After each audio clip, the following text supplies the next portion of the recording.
जय श्री राम। अक्सर आप और हम सभी के मन में यह प्रश्न अवश्य रहता है कि हम कब अपना वाहन खरीद पाएंगे। तो आज मैं आपको ज्योतिष से जुड़ा हुआ एक सटीक सूत्र बताऊंगा, जिससे आप आसानी से यह ज्ञात कर पाएंगे कि किस ग्रह की महादशा, किस ग्रह की अंतर्दशा में आप अपनी पसंद का वाहन, उच्च वाहन खरीद पाएंगे। उच्च वाहन से अर्थ है, जैसे कि आपके पास कोई भी व्हीकल नहीं है तो हो सकता है आप बाइक इत्यादि परचेज कर पाएं अपनी। और जैसे कि आपके पास बाइक है तो आप कार पर शिफ्ट हो सकते हैं, और कार है तो हो सकता है आप कोई और महंगी लग्जरी कार में शिफ्ट हो सकते हैं। तो वह समय पिन पॉइंट करना मैं आपको बताऊंगा। यदि आप अपनी जन्म कुंडली अथवा ज्योतिष से संबंधित कुछ भी प्रश्न पूछना चाहते हैं तो स्क्रीन पर दिए हुए व्हाट्सएप नंबर पर मुझसे संपर्क कर सकते हैं। आज इस सूत्र में हम कलाओं का प्रयोग करेंगे। यदि आप ज्योतिष से थोड़ी बहुत भी फैमिलियर हैं तो आप सभी जानते होंगे चंद्रमा की 16 कलाएं हैं। इसी प्रकार अन्य ग्रहों की भी कुछ कलाएं होती हैं। कलाएं का अर्थ यह होता है, जैसे कि हम पृथ्वी से किसी ग्रह को देखते हैं तो प्रतिदिन उसके आकार में कुछ ना कुछ परिवर्तन, फेरबदल हो जाता है। इसी प्रकार चंद्रमा के आकार में 16 बार फेरबदल होता है, परिवर्तन होता है। इसी प्रकार अन्य ग्रहों के भी आकार में कुछ ना कुछ परिवर्तन होता रहता है। आप इस बात से अंदाजा लगा दिए कि हमारा ज्योतिष शास्त्र कितना महान है। हमारे ऋषि मुनियों ने जो चंद्रमा ही नहीं, अन्य ग्रहों के भी जो आकार है, साइज है, उसमें जो परिवर्तन हो रहा है, उसको ऑब्जर्व करके उसके आधार पर हमारे लिए इस फलित को तैयार किया।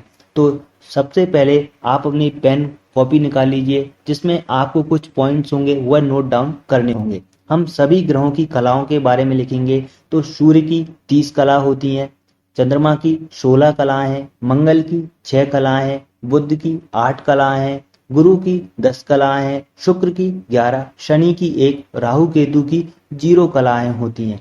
अब ये कलाओं को आपने पेन पेपर पर नोट कर लिया होगा। इनका प्रयोग करेंगे हम आपकी ग्रह की महादशा, अंतर्दशा को फाइंड आउट करने में। आप सभी जानते हैं जन्म कुंडली में हम चौथे घर से भूमि, वाहन इत्यादि का विचार करते हैं। और जब लग्जरियस चीजों की आए, जहां पर हमें थोड़ा पैसा खर्च करना पड़े, चमक दमक हो, ग्लैमर हो, तो हम शुक्र का विचार करते हैं। और इस सूत्र के लिए हम चौथे भाव पर आने वाली ग्रहों की दृष्टि का भी प्रयोग करेंगे। अब जो लोग हमारी ज्योतिष की वीडियो पहली बार देख रहे हैं उनके लिए मैं बता देता हूँ, यह जो चौथा भाव है इससे ठीक सामने जो यह भाव है 10वां भाव है। इससे यहाँ पर भी जो कोई भी ग्रह स्थित होगा वह चौथे भाव पर दृष्टि डालेगा। और कुछ ग्रहों को विशेष दृष्टि प्राप्त है, जैसे कि मंगल, यदि जो 1 नंबर लिखा हुआ है, यहाँ आपकी कुंडली में कोई भी अंक लिखा हुआ हो सकता है। यदि मंगल यहाँ 1 अंक लिखा हुआ है, लग्न स्थान इसको बोलते हैं, यहाँ पर बैठेगा तो दृष्टि डालेगा चौथे भाव पर। मंगल जो 9 अंक लिखा हुआ है यहाँ पर बैठ जाए तो भी यह दृष्टि डालेगा यहाँ पर चौथे भाव पर। इसी प्रकार शनि है जो 2 नंबर राशि लिखी हुई है, वहां पर यदि आपकी पत्रिका में स्थित है तो वह भी यहाँ पर दृष्टि डालेगा। इसी प्रकार शनि यहाँ 7 नंबर लिखा हुआ है, यदि वहां पर स्थित हो जाए तो भी यह दृष्टि डालेगा चौथे भाव पर। और इसी प्रकार गुरु को भी स्पेशल दृष्टि प्राप्त है। गुरु जो 8 और 12 नंबर लिखे हुए हैं, यदि वहां पर स्थित होते हैं तो यह चौथे भाव पर दृष्टि देंगे। और जो 10 नंबर लिखा हुआ है, यहाँ पर प्रत्येक ग्रह स्थित होता है तो वह चौथे भाव पर प्रभाव डालता है। अब इतनी सी बात समझ गए होंगे आप। अब आपको पेन पेपर निकाल करके थोड़ी सी कैलकुलेशन करना है, बहुत ही आसान होगी। सरलता से मैं आपको समझाने का प्रयास करूंगा और अंत में एक उदाहरण कुंडली भी बताऊंगा, जिससे आपके सभी डाउट्स क्लियर हो जाएंगे और आप सटीकता से ज्ञात कर पाएंगे कि आप कब वाहन परचेज करने वाले हैं। तो आपको यह देखना है कि जो चौथा भाव है आपकी कुंडली में, उसका स्वामी ग्रह कौन सा है। और जो कोई भी स्वामी ग्रह बनता है आप उसकी कलाएं लिख लीजिए, जो कि मैंने पहले आपको बताई। फिर चौथे भाव में जितने भी ग्रह बैठे हुए हैं उनकी कलाओं को लिख लीजिए। फिर चौथे भाव पर जिन भी ग्रहों की दृष्टि जा रही है उनकी कलाओं को लिख लीजिए। और अंत में आपको शुक्र की कलाओं को जोड़ना है। यदि शुक्र चौथे भाव में स्थित है या चौथे पर दृष्टि दे रहा है या चौथे भाव का स्वामी बन जाता है तो वह पहले से ही इंक्लूड हो जाएगा, तो आपको बाद में उसको जोड़ने की जरूरत नहीं है। अब आपके पास जो भी टोटल आता है, जो भी सम आता है, जो भी जोड़ आता है, उसमें आपको 12 से भाग देना है। 12 से भाग देना है और अंत में जो शेष फल बचता है वह आपके काम की चीज है। अब आपके पास जो शेष फल बचा है उसको आपको लिख लेना है। अब आप अपनी जन्म कुंडली पर आ जाइए और देखिए चंद्रमा किस घर में स्थित है। अब चंद्रमा जिस भी भाव में स्थित है उससे आपको जितना शेष फल बचा है उतने ही आगे जाना है। जैसे कि उदाहरण के लिए आपका चंद्रमा 11वें भाव में स्थित है और आपके लिए शेष 4 बचा, तो 11वें भाव से आगे गिनते हुए आप 4 भाव आगे आएंगे तो आप दूसरे भाव पर पहुंच जाएंगे।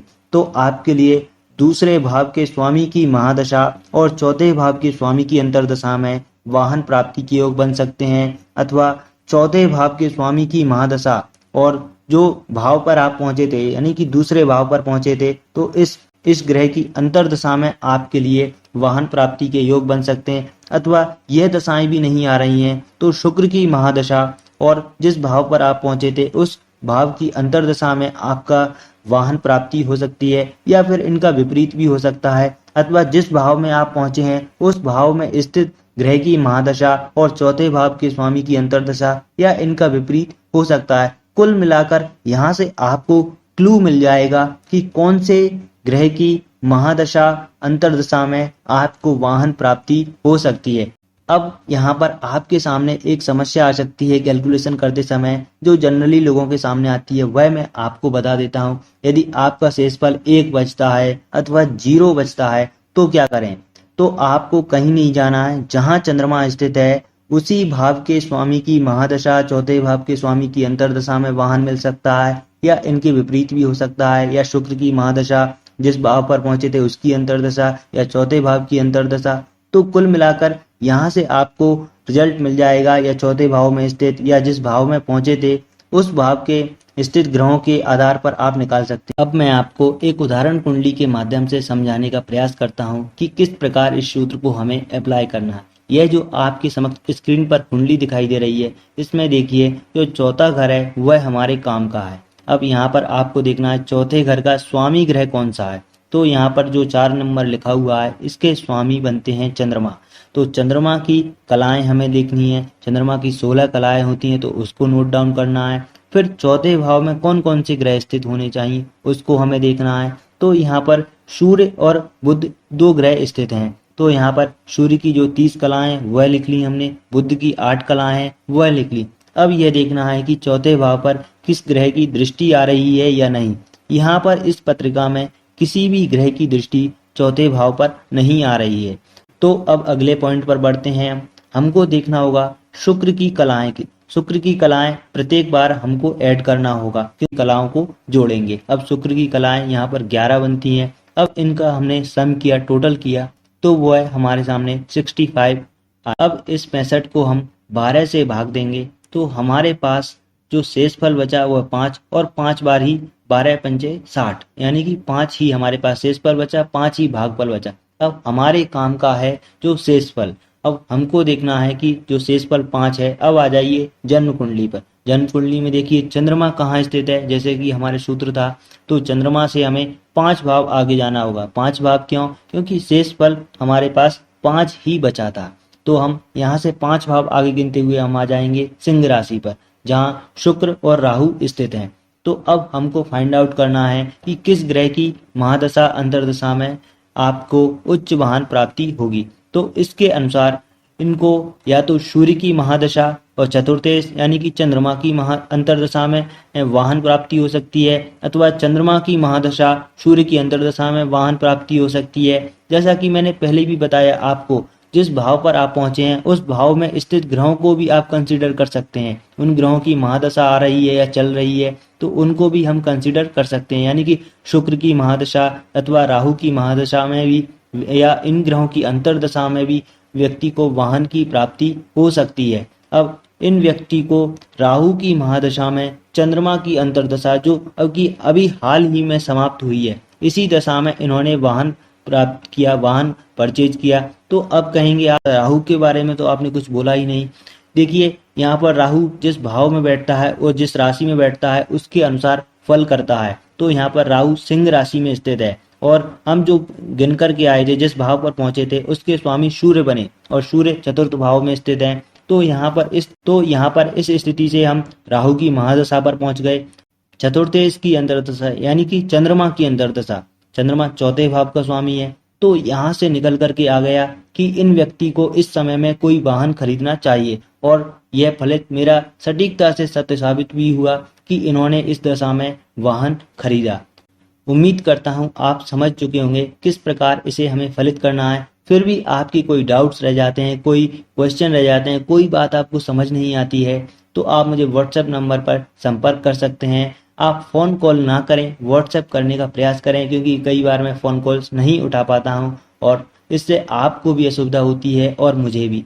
थैंक यू इस वीडियो को पूर्ण देखने के लिए और ज्योतिष से इसी प्रकार प्रेम बनाए रखिए और हमारे चैनल को सब्सक्राइब जरूर करके आप जाना। Thank you.